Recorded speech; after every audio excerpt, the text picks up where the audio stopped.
خبر شامل کرتے ہیں رحیم یار خان سے۔ شفیق احمد مغل کی رپورٹ کے مطابق رحیم یار خان پاکستان پیپلز پارٹی کے بانی اور سابق وزیر اعظم شہید ذوالفقار علی بھٹو کی سالگرہ کے موقع پر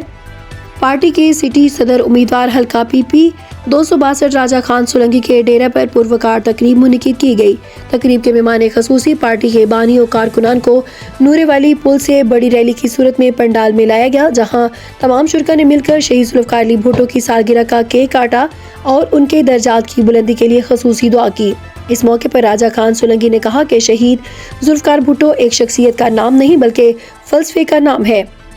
جو ہمیشہ زندہ رہتا ہے۔ شہید ذوالفقار علی بھٹو نے پاکستان کی عوام کو اپنے حقوق کے لیے آواز بلند کرنے کے شعور کے ساتھ ساتھ ملک کو ایٹمی طاقت بنایا، جس کی وجہ سے آج ہم پوری دنیا میں سر اٹھا کر کھڑے ہیں۔ انہوں نے کہا کہ پاکستان پیپلز پارٹی ہی صحیح معنوں میں جمہوری عوامی جماعت ہے جو عوام کے حقوق اور ملک کی ترقی کے لیے جدوجہد کرتی ہے۔ انہوں نے کہا کہ چیئرمین بلال بھٹو زرداری اپنے شہید نانا اور شہید والدہ کے مشن کو لے کر سیاست کے میدان میں موجود ہیں اور انشاءاللہ آنے والے وقت میں ملک کے وزیر اعظم منتخب ہوں گے۔ انہوں نے کہا کہ سابق گورنر پنجاب مخدوم سید احمد محمود اور ضلعی صدر ایم پی اے سردار حبیب الرحمان گوپانگ کے قیادت میں